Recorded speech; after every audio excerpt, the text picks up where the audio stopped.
Le encantan estas discusiones porque como no hay explicación de nada, pues alguien tiene que decir algo.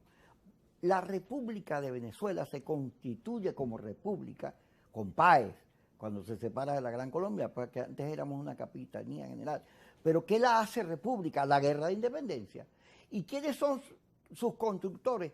Los héroes de la guerra de independencia, Páez, Suble, Monagas, etcétera, que son los primeros presidentes. Y luego Venezuela nace en una pelea contra el colonialismo, contra el imperio español. O sea, tiene un discurso, la construcción de su ejército, de su Estado, es un discurso contra la intervención extranjera. Claro. Y entonces tú revisas la historia, pero ¿qué pasa? Que Bolívar, el libertador, que es una gran figura, lo agarró Guzmán Blanco, Páez, López Contreras, Medina, Betancourt, todo el mundo lo agarraba como figura. El más, cuando hizo campaña, cuando apareció, ¿te acuerdas? Cargaba un Bolívar para ir para abajo. Y lo agarró Chávez. Y entonces aquí la incultura, una oposición muy inculta, le cede al gobierno la soberanía como tema, porque entonces Bolívar es chavista, una cosa de esas locas, ¿no? Cuando resulta que la soberanía es uno de los temas fundamentales en la democracia. No, y en la vida de los pueblos. Entonces, ¿cómo las guerras históricamente se explican en defensa de la soberanía. O porque hay la pretensión de agredir y violentar la soberanía de los países. No, eso es así. Y no tiene nada que ver con la población ni con la gente. Es decir, cuando Venezuela plantea y Bolívar la independencia de Venezuela, no es que está diciendo que todos los españoles, que España es mala. No, vale, yo me eduqué en España. España, estamos hablando de una política imperialista que es distinta. Como ocurre, por ejemplo, cuando en América Latina, déjame decirte, Kiko, que en la historia de América Latina, el país menos antiimperialista con relación a Estados Unidos es Venezuela. El resto de todos los países tienen una esencia antiimperialista porque perciben no a Estados Unidos, no Nueva York, no Miami, la política de Estados Unidos como intervencionista, y así ha sido, las agresiones. Entonces la gente dice, no, porque está bien, man, a quién no le gusta Nueva York, por ejemplo. A nosotros que nos gusta la música, imagínate, Bourbon Street, ¿oíste? El jazz, ¿a quién no le gusta el jazz? ¿A quién no le gusta el béisbol? Tú sabes que una de las características importantes de que Venezuela es de América Latina el país, digamos, no menos imperialista, pero el que tiene menos, se explica históricamente por varias cosas. No te olvides también que Estados Unidos en un momento defendió a Venezuela diplomáticamente. Sí, cuando la invasión, Castro. Claro, con los países europeos invadieron a Venezuela. Pero después, culturalmente, se ensambló con dos cosas muy importantes. En primer lugar, con el petróleo. Eso que se habla ahora, es que el petróleo de Venezuela siempre fue americano, pero históricamente. Es decir, el petróleo de Venezuela guió a Estados Unidos y lo condujo militarmente a la ayuda del petróleo venezolano para su triunfo en la Segunda Guerra Mundial, que no es tontería, ¿no?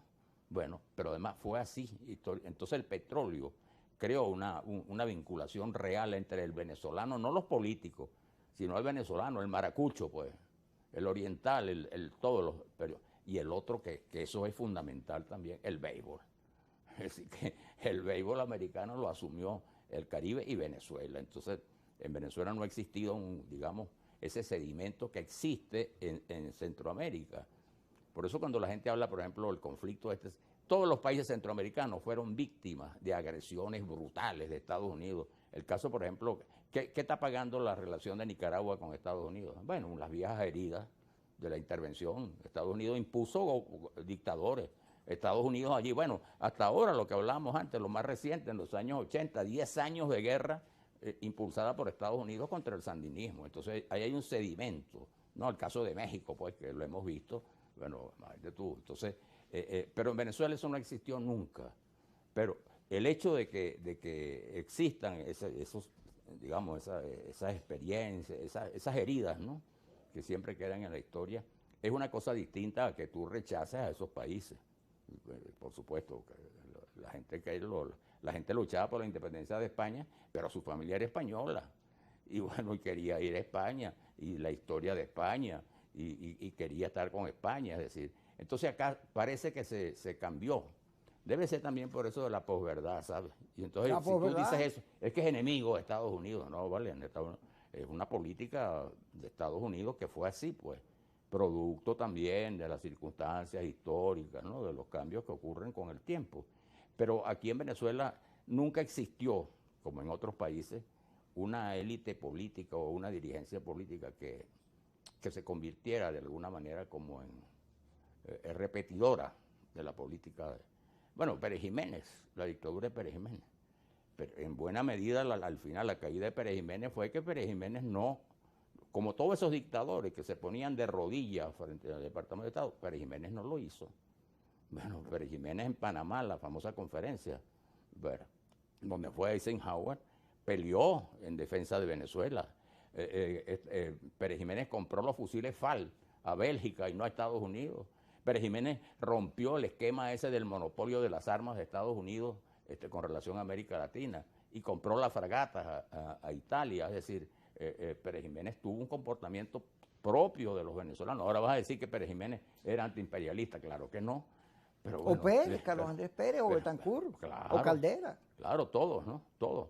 Todos los, bueno, el mismo Gómez, que sí, Gómez, tú no puedes decir que entregó Gómez al país en términos así. Bueno, que las negociaciones petroleras fue otra cosa, ¿no?